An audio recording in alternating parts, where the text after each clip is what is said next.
Hello and welcome to Weekending. Our guest today needs no introduction. She belongs to one of India's most illustrious families that's currently in the international spotlight.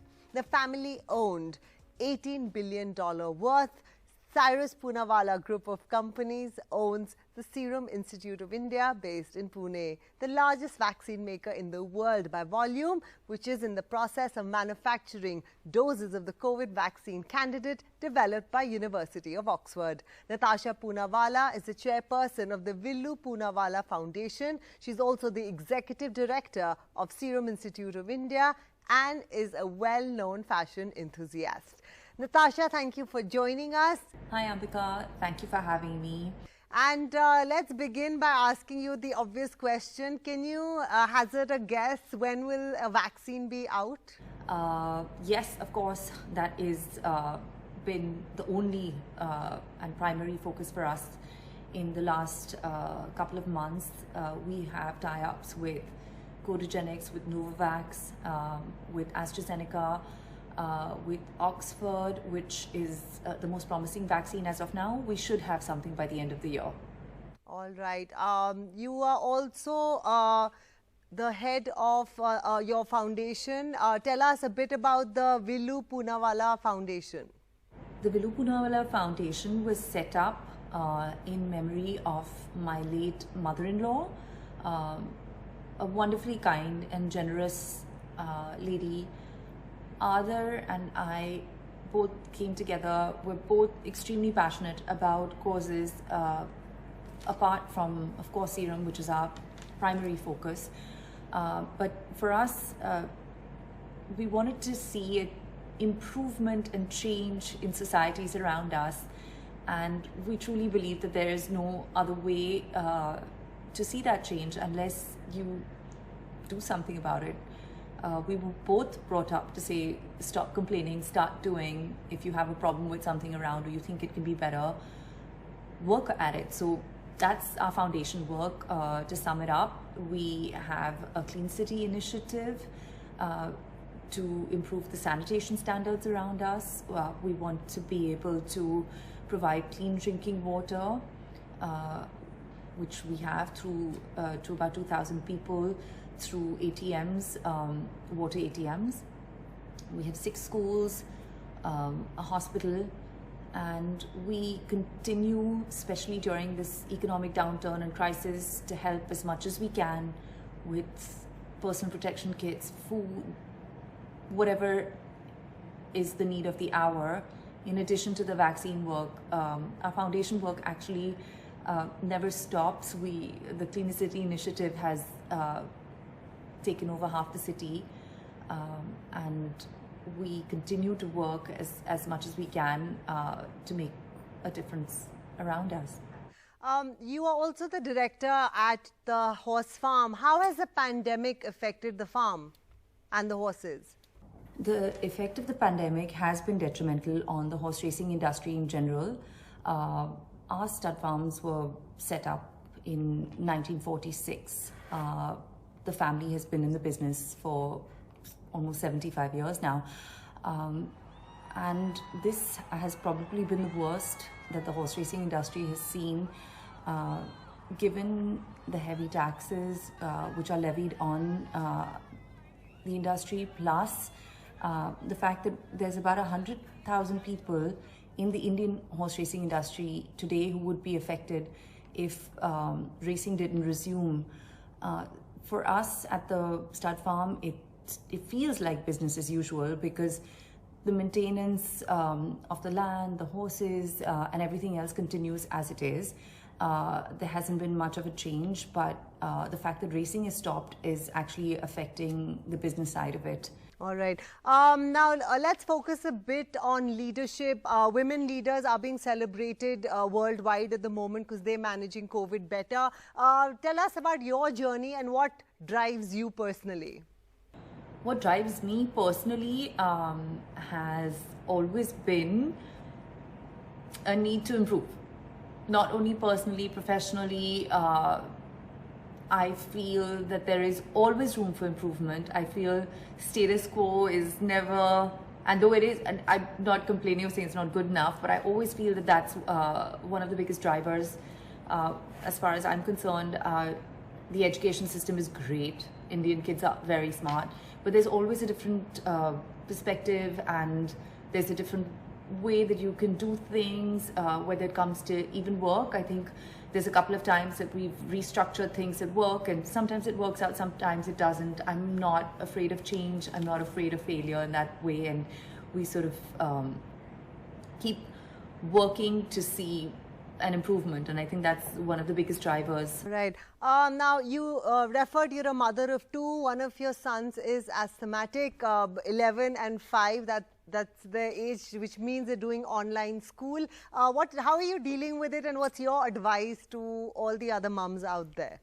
That's been the most pleasurable part of the lockdown, and having to stay in one place has been the time that I've been able to give my kids, and teaching them not only things that have to do with school, but speaking to them about the music that we've loved growing up, speaking to them about classical music, art, whatever our interests are that time with the children, sharing values, sharing stories.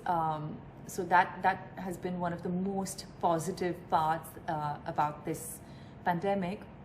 But I would like to say, growing up in Pune and with such a focus on education and, the number of years that you take to graduate and how many years is it, it's a year out of somebody's life. Somebody asked me once, I think it was my father or someone said, take a year out, go and, explore your passions, see what you would like to do. Maybe this is not what you want to do and you want to do that. No, I'll do it over the summer. I'm not going to do it and waste a year. It's not a wasted year. Learning never stops. So I really would urge other mums to stop putting that much pressure on themselves and their kids to say, what are you learning? What are you doing? Enjoy the process. Learning never stops through your life, as I said, and it's really should be an enjoyable process and not something where you're trying to cram that much of learning into a couple of years or into that. So I would say a plea to mums to let their children follow their passions, because that's where you are most successful in going down a path where you love what you do. As they say, when you love what you do, you don't have to work a day in your life. How are you keeping in touch with all your friends all across the world and in Bollywood? I have been in touch with them on WhatsApp, on Instagram, on, the way you normally are. You just pick up the phone and call. But I think the fact that we are all not traveling and running different places, in fact, you realize even more what each of them mean to you, and the fact that you all reach out and you check on each other, and you might send a care package here and there, and just to make sure that everyone's okay. It's actually strengthened a lot of the relationships that you thought were possibly just social, and you just meet them at a party or something like that. But the people who really mean a lot to you, you still keep in touch with, and nothing changes. You meet them, it's like school friends. You meet them 15 years down the line, 10 years down the line. You just pick up where you've left off. So yeah, I mean, I'm happy to be in touch, but I'm very unhappy to not see them and not give them a big hug and sort of spend an evening chatting in a carefree sort of environment, because work has been a bit overwhelming for us right now. So we're trying to do the best we can, and we save the fun times for after the vaccine. Now, you are an icon. What would you tell the 15-year-old you? I would tell the 15-year-old me to be a little bit more fearless and a little bit more rebellious, because as responsibilities come on in life, the crazy side has to sort of calm itself down. And but not that it has in my case. I think the fashion's getting crazier and crazier and crazier. So, but that's my expression. That's my expression at even when it comes to spaces, or it comes to art, or it comes to things that I pick for the house, or it comes to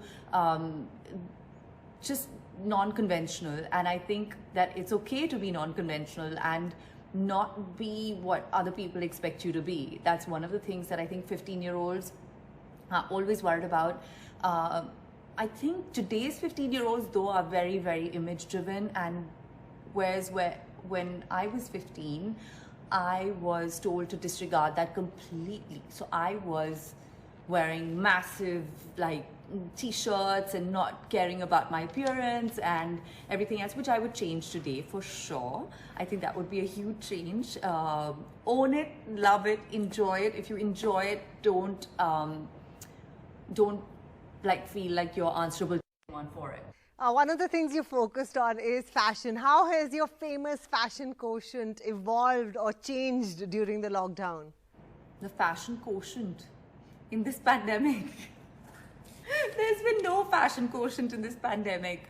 It's really funny. There's been so much worry around the fashion world, though I have to be honest. I think the Indian karigars and the daily wage workers who work in fashion has really been something that I have been stressed and worried about, and hoping we don't lose our craft and we don't lose our art. And it's just this economic downturn has hit the poorest of poor, and unfortunately the most talented people are in those brackets, and I find that a real tragedy. And I really hope to be able to do something. Either, you know, we have donated to foundations and we have sort of come in, but really I want to use my fashion voice to be able to help this industry, which really needs it right now more than ever. During the crisis, it's been more completely natural looks, loungewear, super comfortable. My feet bless me, but I really want to be able to make a difference, and I would love if people would kind of reach out to me and, you know, and we could help and do something to make a change in that space at all. And last question, do you have any fun celebrity stories to share with us when you attended the Met Gala? The Met Gala. I don't even remember what it feels like to go there. It feels like years ago. But no, of course, I was meant to attend this year as well. I love attending the Met. It's just, it's a feast. It's a buffet for like, you know, someone who enjoys fashion. It's phenomenal. It's such a great thing that has been continuing over the years. It's incredible to see. I mean, every celebrity seems to be there, but everyone's just normal and lovely and sweet. And Rihanna will come up and say, "I love your dress. Where is it from?" And you know, everyone just chats casually, where there's no real sort of, you know, "Oh, do you know who I am?" or "Keep a distance." No, it's very cool. It's a very relaxed space. It's for fashion, hardcore fashion lovers, and of course, it's something that I look forward to every year. So it's yeah, it's something I miss for sure in this pandemic. All right. People are flying. They've started flying now. Europe and London are functional. What's on your travel list, and where will you be traveling to next? On holiday, I would love to go on holiday, but I don't think this is the right time right now. And also, I am a little bit more cautious because I have a 4-year-old who is asthmatic, and I don't want to take any chances because of him and because of my father-in-law and my mom and everybody else. So recreational travel, I would be a little bit more cautious about, because I see everyone all the time and I'm around vulnerable. So it's not something that I would sort of risk, but in general, yes, I would look forward to traveling if it has anything to do with any of our work, any of our projects, anything moving forward. If I want to go and see one of the plants, yes, I would definitely look forward to traveling soon.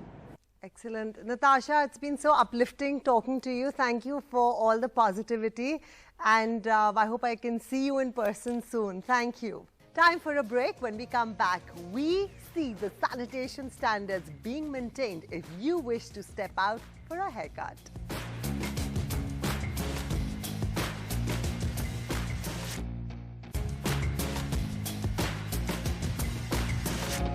Welcome back to Weekending. Ordinarily, visiting a salon, getting a haircut would be commonplace, but during the pandemic, it's nothing short of a luxury.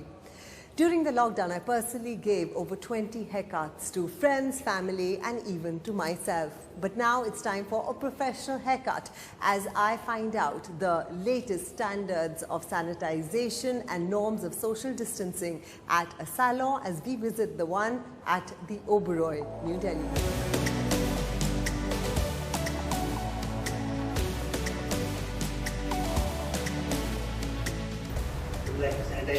As soon as I enter, I feel safer as I realize the salon does make sure that the clients coming in don't have COVID. The Arogya Setu app is a must for anyone seeking appointment. You are safe. You are safe. There is a temperature screening before clients with appointments enter the salon. Inside the salon, they use the oximeter, which the clients can ask to monitor their oxygen levels. There is a shoe bag for the shoes. And to take care of asymptomatic individuals, they make sure that each person that enters the salon is given a new N95 mask. Outside masks are not allowed. This is to ensure safety of other clients as it restricts the possible transmission by any asymptomatic client.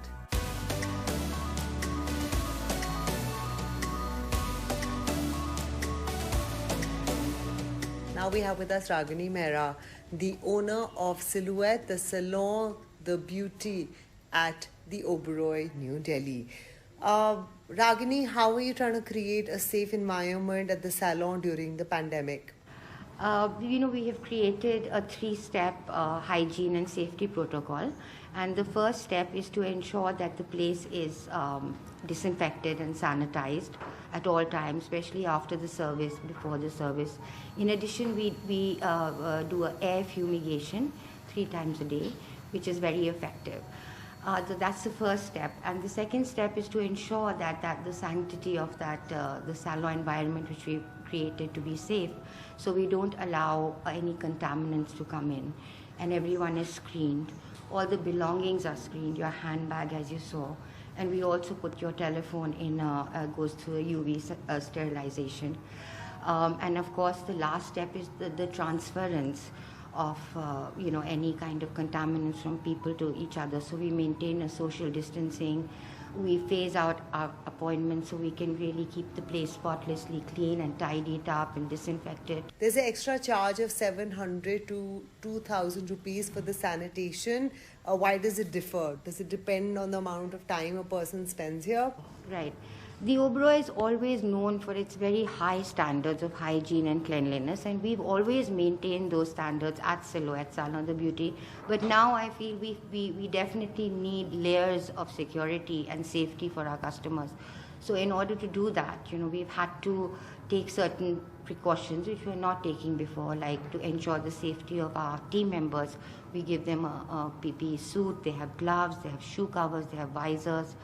Or every customer who walks into Silhouette is given an N95 mask, which is a 5-ply mask, which we don't allow a personal mask into the salon because people are constantly touching it. So that's the mask that you can keep, you can use and you can keep. And of course we are using disinfectants specifically for COVID. So those don't come, they're not cheap, they're very expensive in fact, and we provide gloves for customers if they want to use that to keep safe. So we're doing our best. How do you ensure the staff does not have COVID? Do you get them tested often? Right. So actually the way we screen them is there's the Arogya Setu app, and of course we make sure that the temperature checks are constantly taken for our staff members 3 times a day, and for people who are visiting before they enter the salon. And in addition to that, we also ensure that if somebody is not well, if they have slightest problem, then they do not come to work. So this has been sanitized at the Oberoi Laundry at 180 degrees.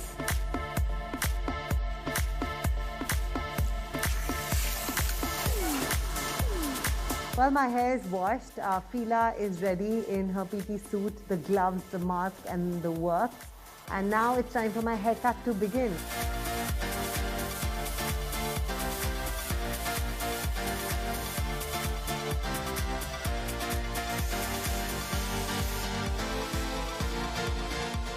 Well, a brand new haircut for me, and for all of you, I hope you've jotted down the key sanitation and social distancing norms that ought to be maintained at your neighborhood salon. See you again very soon. Goodbye.